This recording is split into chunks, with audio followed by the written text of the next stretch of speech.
नमस्कार दोस्तों, मैं हूं आपकी दोस्त शिखा। हमारे आज के इस सेशन में हम रोजगार और निर्माण समाचार पत्र का डिस्कशन करेंगे दिनांक 8 अप्रैल से 14 अप्रैल तक। तो शुरू करते हैं। विश्वसनीय और प्रमाणित चुनाव जानकारी के लिए वन स्टॉप प्लेटफॉर्म शुरू। भोपाल से खबर है, मुख्य निर्वाचन पदाधिकारी अनुपम राजन ने बताया है, लोकसभा निर्वाचन 2024 में गलत सूचनाओं के प्रसार से निपटने और चुनाव की प्रक्रिया की अखंडता बनाए रखने के लिए भारत निर्वाचन आयोग ने myth versus reality registered launch किया है, जिससे हमको चुनाव की जो भी खबरें रहेंगी इस ऐप के थ्रू मिलेगी, जिससे गलत सूचनाओं का निराकरण हो जाएगा। जो भी खबरें हैं वो एक ही प्लेटफॉर्म पर मिलेगी। एग्जिट पोल तथा परिणाम का प्रकाशन 1 जून तक प्रतिबंधित कर दिया गया है। 19 अप्रैल की सुबह 7 बजे से 1 जून की शाम 6:30 बजे तक निर्वाचन के संबंध में किसी भी प्रकार के एग्जिट पोल का आयोजन तथा प्रिंट या इलेक्ट्रॉनिक मीडिया में इसका परिणाम या प्रकाशन या प्रचार अथवा किसी भी अन्य तरीके से प्रचार प्रसार पूर्णतः प्रतिबंधित रहेगा। जो इलेक्ट्रॉनिक मीडिया में एग्जिट पोल करते रहते हैं उन सब पर प्रतिबंध लग गया है, पूर्णतः प्रतिबंध लगा दिया गया है। पाठकों तक सही जानकारी पहुंचाना मीडिया का दायित्व।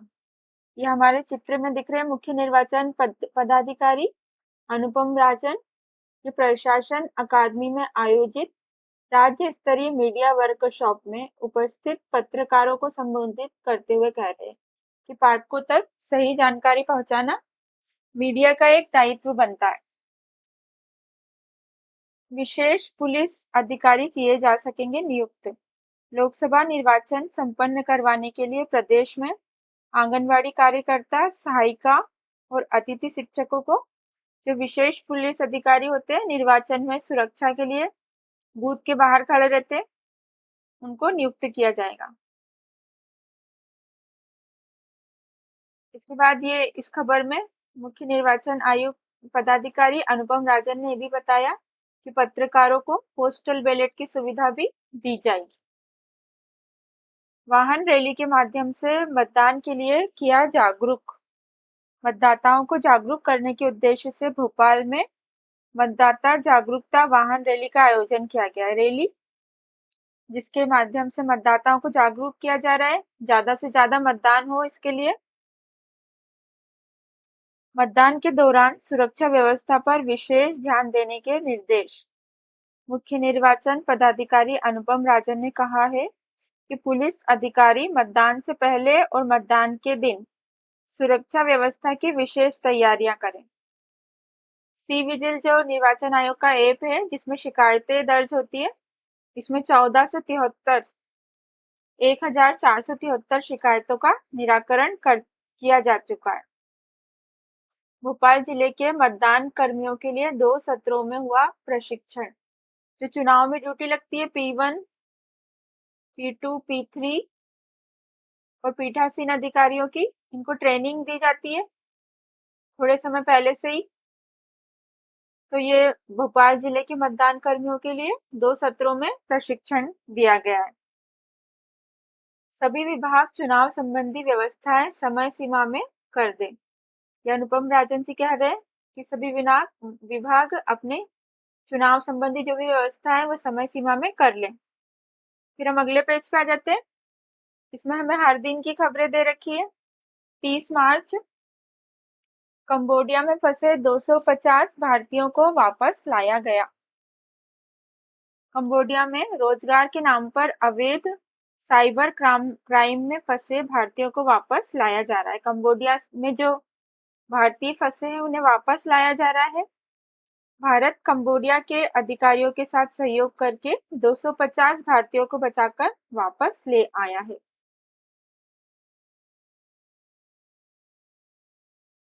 केंद्र सरकार ने बताया कि कंबोडिया में भारतीय दूतावास में ऐसे भारतीय नागरिक जिनसे साइबर फ्रॉड कराया जा रहा है वहां पर फंस गए हैं और उनसे साइबर फ्रॉड कराया जा रहा है, तो उनको वापस लाया जा रहा है।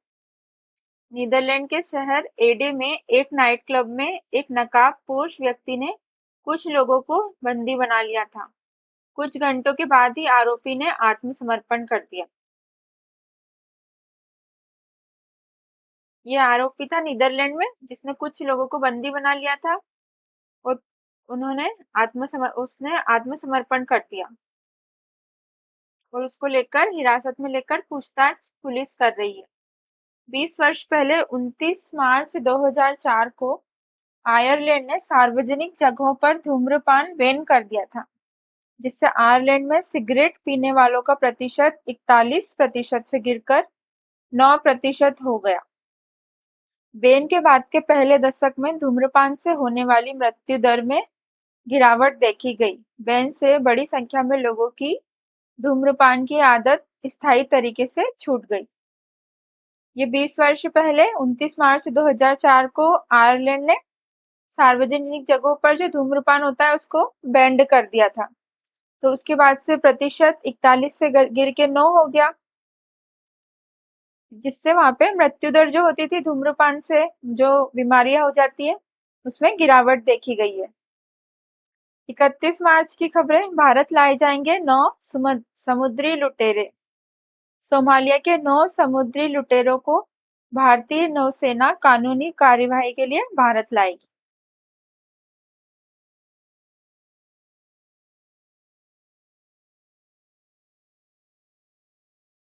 ऑस्ट्रेलिया में हुई शोध के अनुसार सफेद छतों वाले घर कम गर्म होते हैं। जैसे कि हम जानते हैं काला रंग ज्यादा ऊष्मा को अवशोषित करता है और सफेद कम। तो ऑस्ट्रेलिया में एक शोध किया गया है जिसमें पता चला है कि सफेद छतों वाले जो घर है वो कम गर्म होते हैं।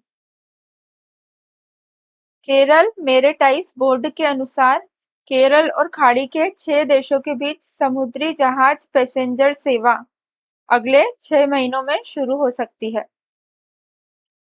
केरल और खाड़ी के 6 देशों के बीच पैसेंजर सेवा, समुद्र से वहां पे यातायात होगा और पैसेंजर सेवा शुरू होगी। 1 अप्रैल ऑक्सफोर्ड शहर में हिंदू मंदिर खुला। ब्रिटेन के ऑक्सफोर्ड शहर में हिंदुओं की आस्था का प्रतीक एकमात्र मंदिर को समारोह पूर्वक दर्शनार्थ खोल दिया गया है। ये मंदिर है ऑक्सफोर्ड में जिसे खोल दिया गया है दर्शनों के लिए। वहां पे रह रहे 7,000 से अधिक हिंदुओं को इस दिन का इंतजार था कि ये मंदिर खोला जाए। स्वीडन में किए गए शोध के अनुसार बच्चों में पाए जाने वाले मोटापे से उन्हें ब्रेन की बीमारी का खतरा हो सकता है। जो बच्चे मोटे हो जाते हैं, ज्यादा ओवरवेट, उन्हें ब्रेन की बीमारी हो सकती है। जानकारी के अनुसार मोटे बच्चे मल्टीपल स्क्लेरोसिस का जल्दी ही यानी कि कम उम्र में शिकार हो सकते हैं, जिससे उन्हें रीढ़ की हड्डी और ब्रेन से जुड़ी समस्याएं हो सकती है। दक्षिण कोरिया की राजधानी सियोल में हर सार्वजनिक भवन और घरों को सौर ऊर्जा से संचालित करने की योजना चलाई जा रही है। 2 अप्रैल एक वाहन एक फास्टैग देश भर में लागू किया जाएगा। National highway authority of India, भारतीय राष्ट्रीय राजमार्ग प्राधिकरण ने ये नियम लागू किया है कि एक वाहन पे एक ही फास्टैग रहेगा, 2 वाहनों का एक फास्टैग नहीं हो सकता।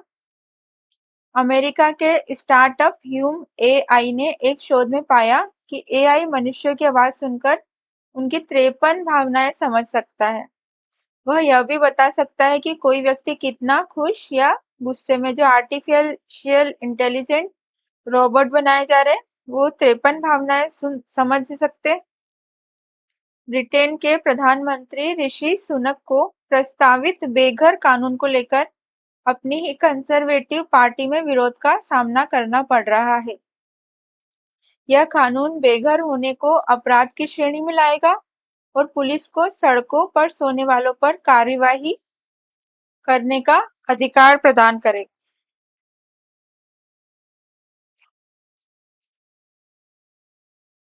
इसमें यह प्रावधान भी है कि इंग्लैंड और वेल्स में सड़कों पर सोने वाले पर 2500 पाउंड का जुर्माना या जेल भेजा जा सकता है। 3 अप्रैल फिनलैंड में 12 वर्षीय छात्र ने वियरतोला स्कूल में गोलाबारी की, जिसमें मौत हो गई एक छात्र की और 2 छात्र घायल हो गए। तुर्की में इस्तांबुल के एक मशहूर क्लब में आग लगने से 29 लोगों की मौत हो गई।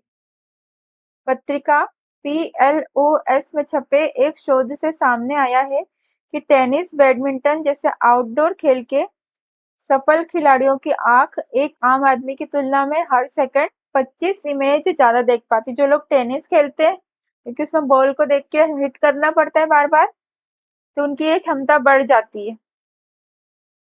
वो 25 इमेज ज्यादा देख सकते हैं एक सेकंड में। 4 अप्रैल सरकार ने लॉन्च किया माय सीजीएचएस ऐप। स्वास्थ्य एवं परिवार कल्याण सचिव अपूर्व चंद्रा ने आईफोन ऑपरेटिंग सिस्टम आईओएस या आईफोन का ऑपरेटिंग सिस्टम के लिए माय सीजीएचएस ऐप को लॉन्च किया है। इस ऐप को केंद्र सरकार द्वारा स्वास्थ्य योजना सीजीएचएस के लाभार्थियों के लिए इलेक्ट्रॉनिक स्वास्थ्य रिकॉर्ड सूचना और संसाधनों तक पहुंचाने के लिए बनाया गया है। सेंट्रल गवर्नमेंट हेल्थ स्कीम द्वारा यह ऐप लॉन्च किया गया है। ताइवान में 25 वर्ष के इतिहास में सबसे शक्तिशाली भूकंप आने से 25 साल के इतिहास में सबसे शक्तिशाली भूकंप आया है, जिसमें 9 लोगों की मृत्यु हो गई है और 900 से भी अधिक लोग घायल हैं। 50 लोग लापता हैं। 77 लोग चट्टानी मूंगों व इमारतों में फंसे हुए हैं। और यह भूकंप था 7.4 रिएक्टर तीव्रता का। अमेरिका के राष्ट्रपति जो बाइडेन और उनके प्रतिद्वंदी पूर्व राष्ट्रपति डोनाल्ड ट्रंप, अमेरिका में चुनाव होने वाले हैं राष्ट्रपति के, तो जो बाइडेन और डोनाल्ड ट्रंप ने आसानी से 4 और राज्यों में अपनी पार्टियों के प्राइमरी चुनाव जीत लिए हैं। राष्ट्रपति पद की उम्मीदवारी के लिए डेमोक्रेटिक और रिपब्लिकन पार्टी ने 22 अप्रैल को न्यूयॉर्क, कनेक्टिकट, रोड आइलैंड और विस्कॉन्सिन में प्राइमरी चुनाव आयोजित किए थे, जिसमें ये जीत गए। नवंबर में होगा अमेरिका में राष्ट्रपति चुनाव। 5 अप्रैल एनडीए और नौसेना अकादमी परीक्षा के अंतिम परिणाम जारी कर दिए गए। सूडान सरकार ने देश में संयुक्त अरब अमीरात के 3 चैनल अल अरबिया, अल हदद और स्काई न्यूज अरबिया का संचालन बंद कर दिया है। यह तीनों चैनल आवश्यक व्यावसायिकता और पारदर्शिता प्रदर्शित करने और लाइसेंस को नवीनीकृत करने में विफल रहे थे, इसलिए इन्हें बंद कर दिया गया। फिर अगला पेज ये संपादकीय है, एडिटोरियल। इसको आप पढ़ लेंगे दोस्तों। भारत में चुनाव का महत्व और इसमें महिलाओं की भूमिका। गुड़ी पड़वा, जैसा कि आज गुड़ी पड़वा है, संसार की सबसे प्राचीन काल गणना है नव संवत्सर में। आज से नया साल शुरू हुआ है। इसके बाद अगले पेज में आदर्श आचार संहिता के कुछ प्रश्न और उत्तर है। ये भी आप लोग पढ़ लेंगे इसमें से। फिर हम पेज नंबर 7 पे आ जाते हैं। जल तंत्र को पोषित करती है प्रदेश की प्रमुख नदियां। मध्य प्रदेश की नदियां बताई गई हैं इसमें। मध्य प्रदेश में लगभग 207 नदियां हैं, छोटी और बड़ी सभी मिलाकर। जल तंत्र को पोषित करती है ये सब नदियां। इसमें से जो मुख्य मुख्य नदियां हैं उनकी इसमें डिटेल बताई गई है। टोस, सिंध, बेतवा, धसान, जामुनी, केन, बाघेन, पासुनी, नर्मदा कछार। इसके बाद नर्मदा कछार की प्रमुख नदियां, नर्मदा नदी, केन, सोन, चंबल, इन सभी नदियों की डिटेल। फिर हम अगले पेज पे आ जाते हैं।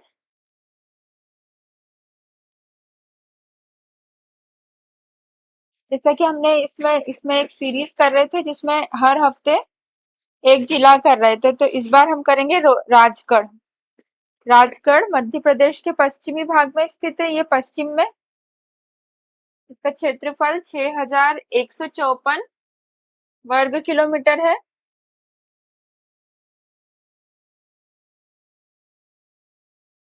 इसके बाद इसकी सीमा राजस्थान, शाजापुर, सीहोर तथा भोपाल से लगी हुई है।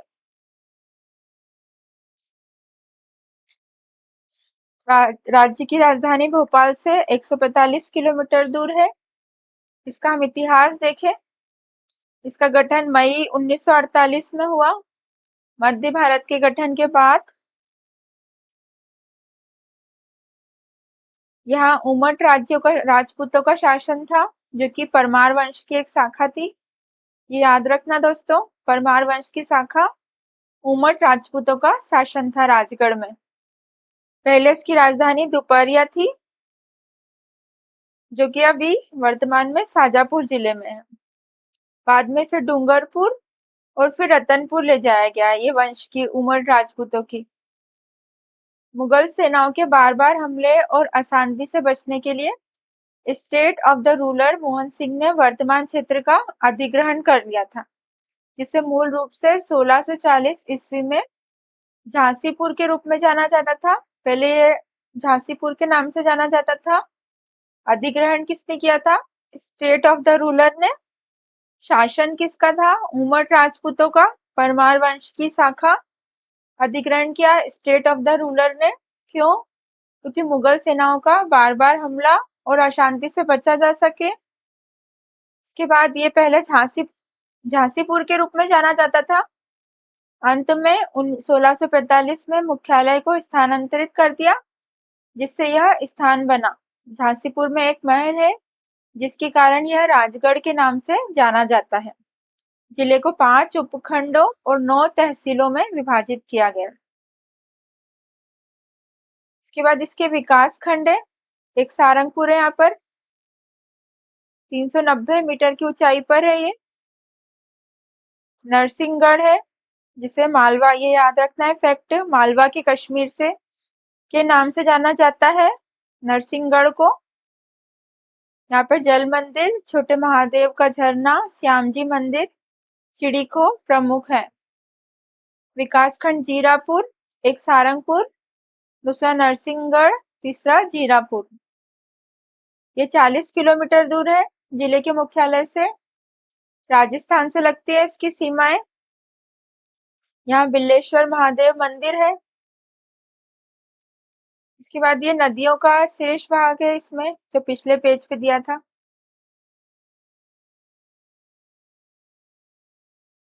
फिर हम ये राजगढ़ वाले पार्ट पे आ जाते हैं। 7 फेरे शिव पार्वती विवाह स्थल माचलपुर, ये 45 किलोमीटर दूर है जीरापुर की नगर पंचायत माचलपुर क्षेत्र से। 7 फेरे शिव पार्वती विवाह स्थल माचलपुर में। चोर बावड़ी माचलपुर में है।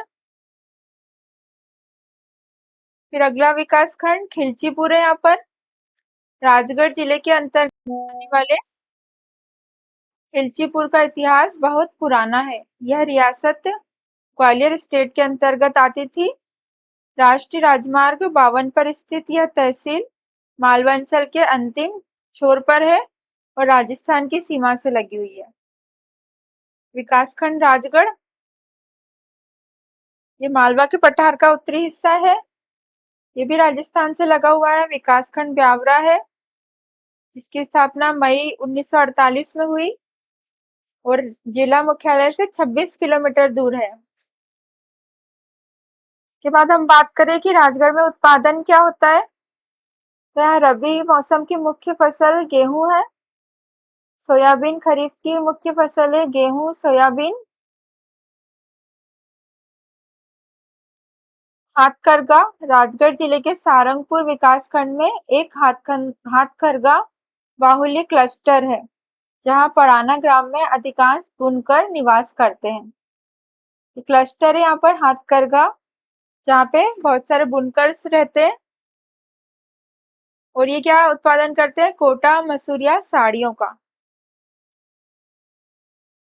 श्रीनाथ जी का बड़ा मंदिर राजगढ़, ये बड़ा सा मंदिर है यहाँ पे श्रीनाथ जी का राजगढ़ में।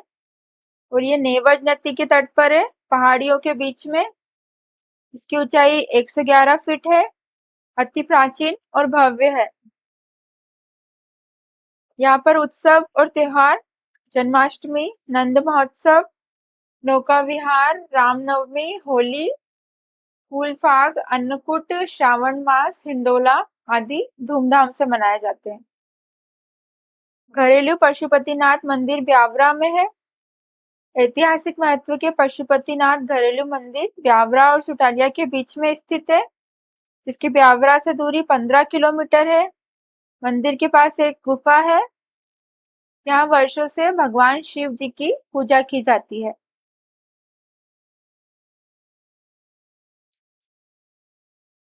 ये मोहनपुरा बांध है यहाँ पर, ये याद रखना है दोस्तों, इम्पोर्टेंट है। सिंचाई परियोजना है मोहनपुरा, देश की ऐसी पहली परियोजना है जिसके तहत प्रेशर से खेतों में सिंचाई की जा रही है। यह देश की पहली लंबी पाइपलाइन है, ये चित्र में हम देख रहे हैं। ये एक सिंचाई परियोजना है जिसमें 3800 करोड़ लागत लगी है। प्रेशर युक्त पाइप वाली अंडरग्राउंड नहर से 1,35,000 हेक्टेयर जमीन की सिंचाई की जा रही है। शनि मंदिर है खिलचीपुर में। कपिलेश्वर महादेव मंदिर सारंगपुर में है। इसके बाद भेसवा माता बिजासन माता मंदिर सारंगपुर में है। बसंत पंचमी में इस मंदिर पर 1 माह का पशु मेला लगता है। ये भेसवा माता बिजासन माता पे पशु मेला लगता है। तिरुपति बालाजी मंदिर जीरापुर में है। वैष्णो देवी मंदिर सुठालिया ब्यावरा में। कुंडालिया बांध है यहाँ पर, सिंचाई परियोजना के तहत निर्माण किया गया है इसका। अंजनी लाल मंदिर ब्यावरा में है। उर्स आयोजन का समय मार्च, यहाँ उत्सव उर्स मनाया जाता है जो कि मार्च में मनाया जाता है। फिर हम अगले पेज पे आ जाते हैं। इसमें हमको कुछ अंतरराष्ट्रीय खबरें दे रखी है, चर्चा में रहे।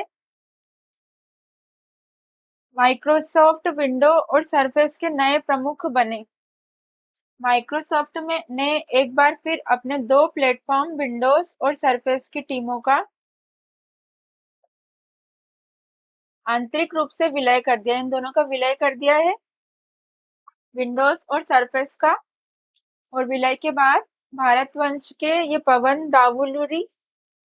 दावुलूरी हम चित्र में देख रहे हैं, इस टीम का इनको प्रमुख बना दिया गया है।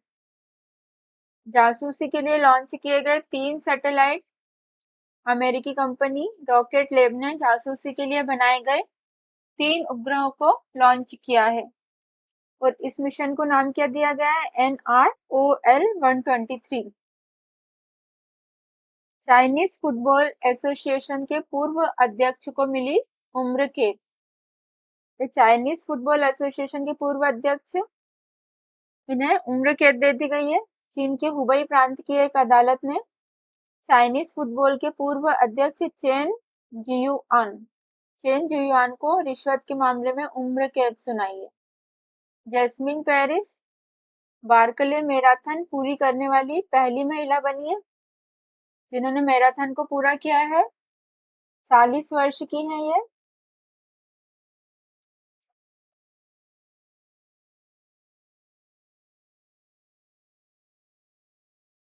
और ये पहली महिला बन गई है। जैस्मिन के अलावा इहोर वेरिच और ग्रेग हैमिल्टन भी इस रेस को पूरा कर चुके हैं पहले। वेल्स की राजकुमारी प्रिंस, ये कैंसर से हो गई है पीड़ित। वेल्स की राजकुमारी केट मिडल्टन। इसरो के रीयूजेबल लॉन्च व्हीकल की लैंडिंग का सफल परीक्षण। इसरो ने अपने रीयूजेबल लॉन्च व्हीकल RLV का लैंडिंग का सफल परीक्षण किया है। इसकी लैंडिंग हो गई है लॉन्च व्हीकल की। समुद्र में मिले हजारों वर्ष पुराने जहाजों के अवशेष। ग्रीस के निकट समुद्र में प्राचीन जहाजों के अवशेष मिले हैं। ये अवशेष स्पेन, इटली, तुर्की और अफ्रीकी देशों से माल लेकर आने जाने वाले जहाजों के हैं। अंतरिक्ष में शून्य कक्षीय मलबा मिशन सफलतापूर्वक पूर्ण। भारतीय अंतरिक्ष अनुसंधान संगठन इसरो ने ध्रुवीय उपग्रह प्रक्षेपण यान PSLV ने मिशन PIOM के तहत शून्य कक्षीय मलबा मिशन पूरा कर लिया है। ये एक मिशन पूरा किया है इसरो ने। इस उपलब्धि को मील का पत्थर बताते हुए कहा कि अब PSLV द्वारा लॉन्च रॉकेट से मलबा जो अंतरिक्ष में नहीं बिखरेगा। इसरो ने कहा कि अब उपग्रहों को अंतरिक्ष में वांछित कक्षा में पहुंचाने के बाद PSLV 3 भागों में बढ़ जाता है और जो इसका अवशिष्ट रहता है वो वहां पर नहीं बिखरेगा मलबा। इंडोनेशिया के नए राष्ट्रपति बनेंगे प्रबोवो सुबियांतो। नाम याद रखना दोस्तों, प्रबोवो सुबियांतो। राष्ट्रीय जांच एजेंसी के महानिदेशक नियुक्त सदानंद वसंत दाते को नियुक्त किया गया है राष्ट्रीय जांच एजेंसी का महानिदेशक। सेनेगल के अगले राष्ट्रपति बनेंगे। अफ्रीकी देश सेनेगल में संपन्न हो गए राष्ट्रपति चुनाव। विपक्ष के युवा नेता बसीरू डियोमाए फेय ने जीत दर्ज की है। बसीरू डियोमाए फेय सेनेगल के राष्ट्रपति। पेरिस ओलंपिक के लिए जारी किए गए डाक टिकट। फ्रांस के डाक संग्रहालय ने इस वर्ष आयोजित होने वाले पेरिस ओलंपिक और पैरालंपिक खेलों के लिए डाक टिकट जारी कर दिया। मिस यूनिवर्स कॉन्टेस्ट में पहली बार सऊदी अरब का करेंगी प्रतिनिधित्व रूमी अल खतानी। 27 वर्ष की है रूमी अल खतानी। मेक्सिको में आयोजित मिस यूनिवर्स कॉन्टेस्ट में सऊदी अरब का प्रतिनिधित्व करेंगी। FIH एथलीट समिति के सह अध्यक्ष बने। भारतीय पुरुष हॉकी टीम के स्टार गोलकीपर PR श्रीजेश को सह अध्यक्ष नियुक्त किया गया है FIH एथलीट समिति का। PR श्रीजेश। इसके बाद कुछ लोगों की स्मृति शेष। बांग्ला अभिनेता पार्थ सारथी देव। पाकिस्तान क्रिकेट बोर्ड के पूर्व अध्यक्ष शहरयार खान। अभिनेता डेनियल बालाजी। अगले पेज पे जॉब अलर्ट दे रखा है यहाँ पर। भारतीय जीवन के आनंद का स्रोत तीज त्योहार और परंपराएं। हमारे जो भी त्योहार है उनमें हम आनंद मनाते हैं, खुश होते हैं। यह ऑब्जेक्टिव सेशन हम अगले लेक्चर में करेंगे। फिर हम अगले पेज पे आ जाते हैं खेल पर। मीराबाई चानू ने ओलंपिक के लिए किया क्वालिफाई। भारत की दिग्गज महिला भार उत्तोलक मीराबाई चानू पेरिस ओलंपिक के लिए क्वालिफाई हो गई है। 49 किलो भार वर्ग स्पर्धा में ATP मास्टर्स खिताब जीतने वाले सबसे उम्रदराज खिलाड़ी बने हैं बोपन्ना। ये रोहन बोपन्ना ATP मास्टर्स खिताब जीत लिया इनने और सबसे उम्रदराज खिलाड़ी बन गए इसको जीतने वाले। 44 वर्ष के हैं रोहन बोपन्ना। खेल मंत्रालय ने बजरंग की वित्तीय सहायता की मंजूर। पेरिस ओलंपिक की दौड़ से बाहर हो चुके पहलवान बजरंग पुनिया के वित्तीय सहायता प्रदान करने के अनुरोध को मंजूरी प्रदान कर दी है खेल मंत्रालय ने। उरुग्वे के फुटबॉल क्लब कोलोन से जुड़े विजय छेत्री। भारतीय फुटबॉलर विजय छेत्री उरुग्वे के फुटबॉल क्लब कोलोन FC की ओर से खेलते हुए नजर आएंगे।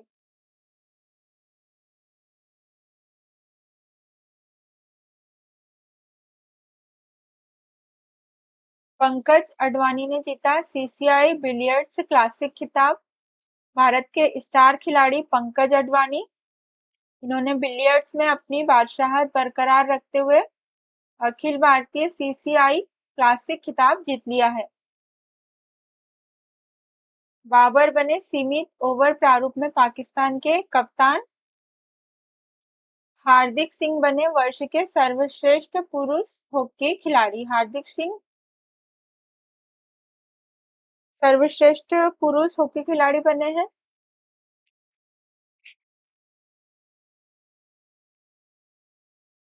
इसके बाद ये कुछ पुरस्कार दे रखे हैं यहाँ पर। अशोक कुमार को मिला लाइफ टाइम अचीवमेंट पुरस्कार। पीआर श्रीजेश को मिला सर्वश्रेष्ठ गोलकीपर पुरस्कार, ये याद रखना है दोस्तों। हरमनप्रीत सिंह को मिला सर्वश्रेष्ठ डिफेंडर पुरस्कार। सर्वश्रेष्ठ युवा स्ट्राइकर का पुरस्कार अभिषेक को मिला। अरिजीत सिंह हुंदल बने वर्ष के सर्वश्रेष्ठ पुरुष नवोदित खिलाड़ी।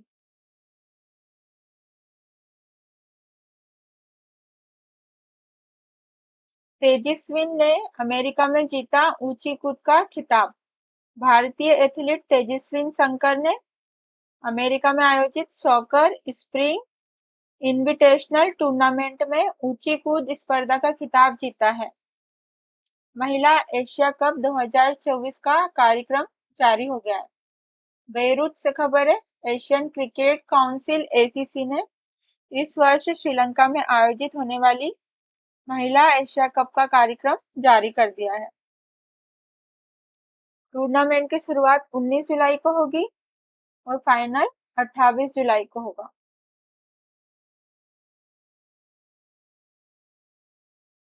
अब तक 8 बार आयोजित हो चुका है महिला एशिया कप। 2018 में बांग्लादेश ने जीता था। भारत सबसे ज्यादा बार 7 बार एशियन चैंपियन बना। नामीबिया में महिला क्रिकेटरों को मिला अनुबंध। नामीबिया क्रिकेट बोर्ड ने महिला क्रिकेटरों को वार्षिक अनुबंध देने की घोषणा की है। बोर्ड ने कहा कि इस वर्ष 10 महिला क्रिकेटरों को कॉन्ट्रैक्ट दिया जाएगा। इनमें काइलिन ग्रीन, सुने विटमैन, अरास्टा डायरगार्ड, एडेले वान जाइल, बियांका मेनुएल, आइरिन वान जाइल, विल्का मवाटाइल, मेकेले मवाटाइल, नाओमी बेंजामिन और साइमा तुहोदेलनी शामिल है।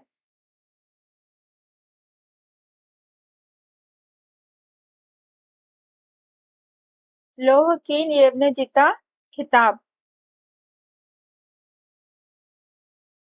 सिंगापुर के युवा शटलर लोह किनयेव ने स्पेन मास्टर्स का खिताब जीत लिया है। लोह किनयेव पहली बार जीता है इन्होंने स्पेन मास्टर का खिताब। ये वर्ष 2021 में विश्व बैडमिंटन चैंपियनशिप में पुरुष एकल वर्ग में स्वर्ण पदक भी जीत चुके हैं। फिर हम लास्ट पेज पे आ जाते हैं। राष्ट्रपति श्रीमती द्रौपदी मुर्मू ने विशिष्ट विभूतियों को मरणोपरांत भारत रत्न से किया सम्मानित। भारत की राष्ट्रपति श्रीमती द्रौपदी मुर्मू ने राष्ट्रपति भवन में आयोजित अलंकरण समारोह में मरणोपरांत भारत रत्न से सम्मानित किया है पूर्व प्रधानमंत्री पीवी नरसिम्हा राव। उनके सुपुत्र श्री पीवी प्रभाकर राव ने यह पुरस्कार ग्रहण किया। समारोह में पूर्व प्रधानमंत्री चौधरी चरण सिंह को दिया गया भारत रत्न उनके पोते ने लिया, जयंत चौधरी ने। वहीं डॉक्टर एस स्वामीनाथन को दिया गया भारत रत्न उनकी सुपुत्री नित्या राव ने ग्रहण किया।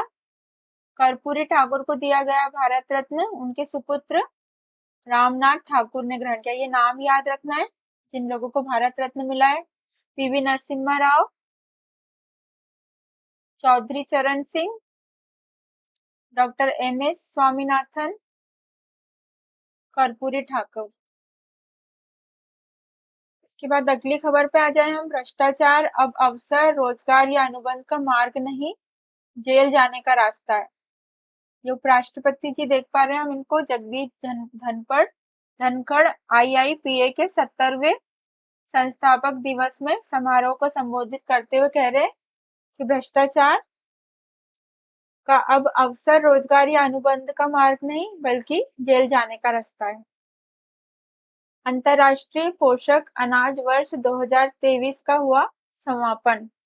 जो हमारा अंतरराष्ट्रीय पोषक अनाज वर्ष चल रहा था 2023, उसका समापन हो गया है। संस्कृत ग्रंथों पर शोध एवं प्रकाशन के लिए बनेंगे अध्ययन केंद्र। भारत और नेपाल के विद्वानों ने संस्कृत शिक्षा को बढ़ावा देने के लिए महत्वपूर्ण कदम बढ़ाया है। दोनों देशों के विद्वान हर साल अंतर्राष्ट्रीय संस्कृत सम्मेलन आयोजित करेंगे, भारत और नेपाल के। नेपाल के पुरातत्व विभाग में लगभग 5 लाख अप्रकाशित संस्कृत पांडुलिपियां संरक्षित हैं।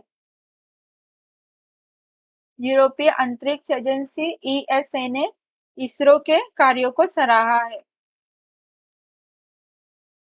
भारत निर्वाचन आयोग का सी विजिल ऐप मतदाताओं में लोकप्रिय है। टाइगर ट्रायम्फ 2024 का समापन। भारत और अमेरिका के बीच द्विपक्षीय त्रिसेवा मानवीय सहायता और आपदा राहत एचडीआर अभ्यास टाइगर ट्रायम्फ 2024 का समापन समारोह हो गया है। इसका आयोजन अमेरिकी नौसेना के सैन एंटोनियो श्रेणी की परिवहन गोदी समरसेट पर आयोजित किया गया। इसका उद्देश्य बहुराष्ट्रीय मानवीय सहायता, आपदा राहत एचडीआर संचालन शुरू करने में सर्वोत्तम कार्यप्रणालियों और मानक संचालन प्रक्रियाओं को साझा करना है। इसका समापन हो गया है। ये खत्म हो गया हमारा न्यूज़पेपर। बहुत बहुत धन्यवाद दोस्तों।